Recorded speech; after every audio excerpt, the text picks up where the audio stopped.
دیکھ رہا چاند, محمد جوڑ کے بتاؤ. توڑنا تو آسان ہے, جوڑنا مشکل ہے. توڑنا آسان ہے, جوڑنا. بھائی موبائل کو توڑنے میں بچہ بھی توڑ دے گا. میں کہوں گا بیٹا اس موبائل کو توڑو, بچہ لے گا زور سے پتھر پہ پٹکے گا, موبائل ٹوٹ جائے گا. اور اسی بچے سے کہو بیٹا موبائل جوڑ کے بتاؤ, بچہ کیا اس کا باپ بھی نہیں جوڑ سکے گا. جوڑنا مشکل ہے, توڑنا.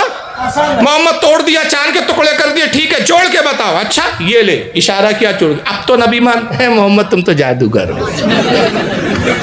پتا ہے نا کون تھا, اسی کی نسل سے. لیپ ٹاپ پہ دیکھو, نہیں چھوٹی ہے. ابے تو یہ دیکھ, نہیں فاروق بابا آپ تو لیپ ٹاپ بابا ہو.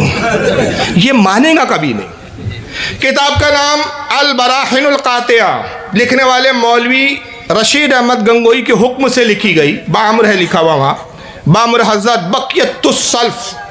القابات دیکھو ان کے, بقیت السلف, حجت الخلف, اور فلاں مولانا رشید احمد گنگوئی صاحب. ان کے حکم سے کس نے لکھی؟ خلیل احمد امبیٹوی نے. تعارف سن لو ورنہ کل کیا کہیں گے, یہ تو ہمارے باپ دادا ہی نہیں تھے. اچھا یہ بھی ایک بڑی بیماری ہے اس فرقے میں, وقت آنے پہ اپنے ابا کا انکار کر دیتے ہیں. بھائی آپ کے ابا نے کہا, نہیں ہمارے ابا نہیں ہے یہ. اور یہ ان کی بدنصیبی ہے کہ جب ان کا مولوی پھنس جاتا ہے تو یہ اپنے مولوی کا دامن چھوڑ دیتے ہیں. اور یہ ہم اہل سنت کی حقانیت ہے. تم 1000 اعتراض کرو اعلیٰ حضرت پر, ہم کبھی نہیں کہتے اعلیٰ حضرت ہمارے نہیں, ہم کہتے اعلیٰ حضرت ہمارے ہیں, ہمارے امام ہیں, بزرگ ہیں. انہوں نے کہا, خدا کی قسم سچ کہا, ہم ثابت کرنے کے لیے تیار ہیں کہ جو کچھ کہا قرآن و حدیث کی روشنی میں کہا, ہم ثابت کریں گے. ہم دامن نہیں چھوڑتے اپنے بزرگوں کا. یہ تو وقت آنے پہ ابا کا, جب عبارتیں دکھاؤ, جی وہ اشرف علی تھانوی کو ہم تھوڑی مانتے ہیں, گنگوئی صاحب سے ہمارا کوئی لینا دینا نہیں, ہم تو صرف ڈائریکٹ اللہ رسول کو مانتے ہیں. بھائی جب تو اللہ رسول کو مانتا ہے تو میں ان کے خلاف بول رہا, تو تجھے کیوں برا لگ رہا؟ تو مانتا ہی نہیں ہے نا. تو برا بھی لگتا ہے, انکار بھی کرتے ہیں. رشتے ناطے سن لیجئے. خلیل احمد امبیٹوی کس کے استاد ہے؟ جنہوں نے کتاب لکھی, جنہوں نے تبلیغی جماعت بنائی تھی, مولوی الیاس کاندھلوی کے استاد ہے. رشید احمد گنگوہی کے بھی استاد, اشرف علی تھانوی کے بھی استاد ہے. اشرف علی تھانوی نے بھی ان سے پڑھا. رشید احمد گنگوہی کے شاگرد ہے. اور رشید احمد گنگوہی وہ ہے جو تبلیغی جماعت کے بانی مولانا الیاس کاندھلوی صاحب کے پیر صاحب ہے. اب کتاب میں کیا لکھا گیا, یہ صفحہ نمبر 63 دیکھیے ذرا, ان کے مولویوں کے حالات اور دعوے دیکھ لیجیے. کہتے ہیں مدرسے دیوبند کی عظمت حق تعالیٰ کی درگاہ پاک میں بہت ہے. سہارنپور یوپی میں ان کا سب سے بڑا مدرسہ ہے دیوبندیوں کا, وہابیوں کا, جس کا نام ہے مدرسہ دارالعلوم دیوبند. اس کے بارے میں کہتے ہیں کہ مدرسہ دیوبند کی عظمت حق تعالیٰ کی درگاہ پاک میں بہت ہے. یعنی اللہ کی بارگاہ میں اس مدرسے کی بڑی عزت ہے, اللہ کو بڑا محبوب ہے وہ مدرسہ. کیوں مدرسہ محبوب ہے؟ کہتے ہیں 100 عالم یہاں سے پڑھ کر گئے. 100 یعنی کئی سو عالم اس مدرسے سے پڑھ کر چلے گئے, اور خلق کثیر کو ظلمات ضلالت سے نکالا. ایک بڑی جماعت کو, ایک بڑی تعداد کو گمراہی سے بچایا, گمراہی سے نکالا. یہی سبب ہے. کہتے یہی وجہ ہے کہ ایک صالح یعنی ایک نیک بزرگ کا نام اتا پتہ کچھ نہیں ہے, اس سے پتہ چل رہا ہے یہ خواب کتنا بڑا جھوٹا ہے.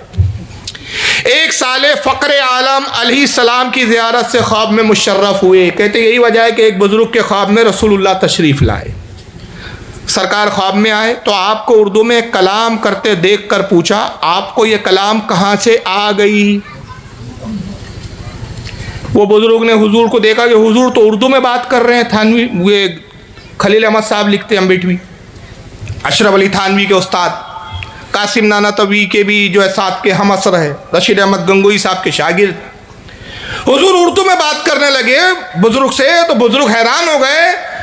تو کہتے ہیں کہ بزرگ نے پوچھا, یا رسول اللہ آپ کو یہ اردو کلام کہاں سے آ گئی؟ آپ تو عربی ہے, آپ تو عرب کے رہنے والے, عربی زبان بولتے, آپ کو اردو کہاں سے آ گئی؟ فرمایا, کس نے فرمایا؟ رسول اللہ نے. رسول اللہ نے فرمایا کہ جب سے علماء مدرسے دیوبند سے ہمارا معاملہ ہوا ہم کو یہ زبان آ گئی. سبحان اللہ, اس سے رتبہ اس مدرسے کا معلوم ہوا. ماشاء اللہ, استغفر. یہ گستاخی نہیں ہے نبی کی شان میں؟ بولیے, یہ نبی کی عظمت ہے کہ گستاخی ہے؟ بتائیے. گستاخی ہے. کیا دعویٰ کیا جا رہا ہے کتاب میں؟ ہمارے مدرسے کے علماء کا یہ حال ہے، ہمارے دیوبند کے مدرسے کے ٹیچر علماء اتنے ہائی فائی ہے، اتنے اونچے ہیں کہ ان کا حال یہ ہے صاحب کہ رسول اللہ مدرسے دیوبند میں آنے جانے لگے۔ حضور کہہ رہے ہیں کہ جب سے مدرسے علماء دیوبند سے میرا تعلق ہوا، ان سے معاملہ ہوا، ان کی صحبت میں آ کے بیٹھنے اٹھنے لگا تو میرے کو یہ زبان آ گئی، یعنی دیوبند کے ان ٹیچر مولویوں نے رسول اللہ کو اردو سکھائی۔ اس سے پہلے حضور کو اردو نہیں آتی تھی۔ تو سرکار صلی اللہ علیہ وسلم کو اللہ تعالیٰ نے اردو نہیں سکھائی تھی، دیوبند کے مدرسوں نے سکھائی، دیوبند کے مدرسے کے مولویوں نے سکھائی۔ پھر کہتے ہیں اس سے رتبہ مدرسے کا معلوم ہوا۔ سبحان اللہ، اس مدرسے کا رتبہ کیا کہنا کہ جہاں رسول اللہ شاگرد بن کر اردو سیکھنے آئے، باذ اللہ پڑھنے آئے اردو۔ گستاخی ہے نا۔ قرآن سے پوچھو ہے قرآن ذرا تو بتا یہ کتنے سچے ہیں؟ تو قرآن کہتا ہے الرحمن علم القرآن خلق الانسان علمہ البیان۔ اللہ کہتا ہے میں ہی رحمان ہوں اور میں نے اپنے محبوب پر قرآن اتارا، انسانیت کی جان محمد کو پیدا کیا اور اس کو کلام کرنا سکھایا۔ اللہ کہتا ہے میں نے سکھایا اپنے محبوب کو کلام کرنا، علمہ البیان، بیان کرنا میں نے سکھایا۔ دیوبند کا مولوی بولتا ہے نہیں اے اللہ تو نے سکھایا ہوگا لیکن اردو چھوڑ دیا تھا وہ ہم نے سکھایا۔ معاذ اللہ، استغفر اللہ۔ اے قرآن تو بتا تیرے نبی کا پڑھانے والا کون ہے؟ کائنات میں کوئی ہے جو رسول کو پڑھا دے؟ رسول پڑھانے آئے تھے کہ پڑھنے آئے تھے؟ بولو بولو، پڑھانے آئے تھے؟ پڑھنے سکھانے آئے تھے کہ خود سیکھنے آئے تھے؟ سکھانے آئے تھے۔ اگر حضور کا دنیا میں کوئی استاد ہو جائے تو وہ حضور سے بڑا مرتبے پہ آ جائے، اور حضور سے بڑا کوئی کائنات میں اللہ کے بعد کسی کا مرتبہ نہیں۔ بعد از خدا بزرگ تو ہی قصہ مختصر۔ اور یہ بتائیے جاہل اور ان پڑھ ہونا یہ ہنر ہے کہ خوبی ہے؟ ارے خوبی بھی نہیں ہے، ہنر بھی نہیں ہے۔ میں نے گما ہے آپ کو، میں دیکھ رہا ہوں کتنے بیدار ہیں، سو رہے ہیں کہ جاگ رہے ہیں، زیادہ رات ہوئی نہیں۔ یہ عیب ہے۔ ان پڑھ ہونا کیا ہے؟ قرآن میں جو امی کہا، امی کے معنی یہ نہیں ہے کہ آپ ان پڑھ تھے، امی کے معنی یہ علماء نے بیان کیے کہ آپ دنیا میں کسی سے نہیں پڑھے۔ تو پڑھانے والا کون؟ تو قرآن کہتا ہے میں بتاتا ہوں کون پڑھانے والا ہے نبی کو۔ اللہ فرماتا ہے کہ اللہ ما کانا، کیا ہے وہ؟ نہیں یار، وہ آیت کا مفہوم یہ دیکھیں، آیت یاد نہیں آ رہی ہے مجھے، بھی ذہن میں نہیں آ رہی ہے۔ اللہ فرماتا ہے حبیب وَعَلَّمَكَ مَا لَمْ تَكُنْ تَعْلَمْ، رب فرماتا ہے میرے محبوب ہم نے سب کچھ وہ سکھا دیا جو تو نہیں جانتا تھا، جو نہیں تجھے معلوم ہم نے سکھایا۔ تو ایسی کوئی چیز ہی نہیں جو ہم نے سکھایا نہ ہو، اور ایسی کوئی چیز بچی نہیں جو تو جانتا نہیں تھا اور ہم نے بتایا نہ ہو۔ سب کچھ ہم نے سکھا دیا، اور ایسا سکھایا کہ تجھے ظاہر کا بھی علم دیا، غیب کا بھی علم دیا، اور اتنا غیب عطا کیا، اتنا غیب عطا کیا کہ حبیب اب تو اپنے غیب کو جو ہم تجھے بتاتے ظاہر کر، ظاہر کر، اور اتنا ظاہر کر کہ پھر اللہ خود تعریف میں کہتا ہے کہ میرا محبوب غیب بتانے میں کوئی کنجوس اور بخیل نہیں ہے۔ وما ہوا علی الغیب بدنین، ہمارا محبوب کنجوسی نہیں کرتا غیب کی خبریں بتانے میں۔ تو اللہ کہہ رہا ہے میں پڑھانے والا، میں نے اپنے نبی کو پڑھایا، اور کیا پڑھایا؟ جو نہیں جانتا تھا۔ اس پہ جملے پہ غور کرے، جو تو نہیں جانتا تھا۔ دیوبندیوں نے کہا اللہ سب سکھایا تھا، اردو تجھ سے چھوٹ گئی تھی۔ 1300 سال تک رسول انتظار کرتے رہے کب دیوبند کا مدرسہ کھلے اور میں جا کے ایڈمیشن لوں۔ 1300 سال کے بعد مولوی قاسم نانوتوی بقول ان کے انہوں نے مدرسہ کھولا۔ پھر حضور نے کہا 1300 سال سے تو ہندوستان والے جو بھی بول رہے تھے، پکار رہے تھے، کچھ سمجھ میں ہی نہیں آ رہا تھا، اردو سمجھ میں ہی نہیں آ رہی تھی۔ اب دیوبند کے مدرسے چلتے، سیکھ لیتے۔ تو دیوبند کے ٹیچر مولویوں سے اردو حضور نے سیکھی۔ ماشاء اللہ۔ 2 روایت سناتا ہوں میں، میرے نبی کا علم کیا ہے، صرف 2 روایت۔ آقا صحابہ کرام کو جمع کرتے ہیں، اور الگ الگ مختلف صحابہ جو بڑے ذہین اور بڑے عقل مند، بڑے علم کے جاننے والے تھے، ان کا ایک ایک کا نام لیا اور کہا ہے فلاں صحابی فلاں ملک میں جاؤ دین کی تبلیغ کرو، اے میرے صحابی تم فلاں ملک میں جاؤ، تم فلاں ملک میں جاؤ، تم فلاں ملک میں جاؤ، دین کی تبلیغ کرو، اسلام پھیلاؤ۔ صحابہ سر جھکاتے عرض کرتے یا رسول اللہ جن ملکوں کی طرف آپ ہمیں بھیج رہے ہیں وہاں کی زبانیں ہم نہیں جانتے، ان کی زبانیں الگ ہے، وہ ہماری زبان نہیں جانتے، ہم کچھ کہیں گے وہ سمجھ نہیں پائیں گے, وہ کچھ کہیں گے وہ ہمارے سمجھ میں نہیں آئے گا. تو اللہ کے نبی ان ملکوں میں جا کے ہم کیسے تبلیغ کرے؟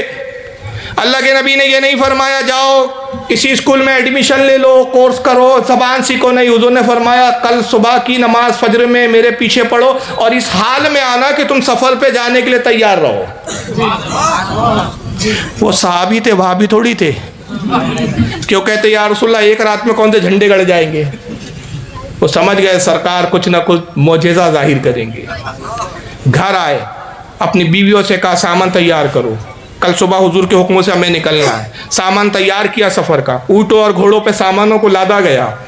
فجر کی نماز میں مسجد نبوی میں حاضر ہوئے, سرکار کے پیچھے ابتدا میں نماز پڑھی. نماز ختم ہوئی, نماز ختم ہو کے سرکار باہر تشریف لائے. آواز دی کہاں وہ لوگ ہیں جن کو میں نے تبلیغ کے لیے جانے کے لیے کہا تھا؟ حاضر ہوئے وہ لوگ. یا رسول اللہ ہم حاضر ہے.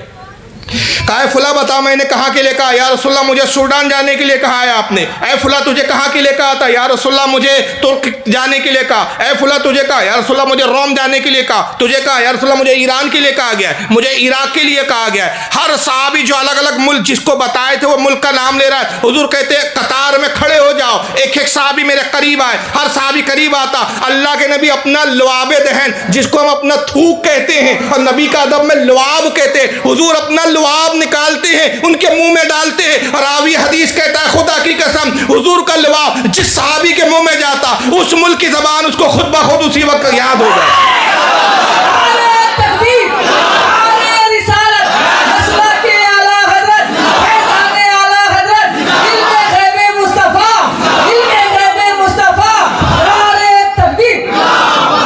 کیا سمجھ میں آیا آپ کے بھائی؟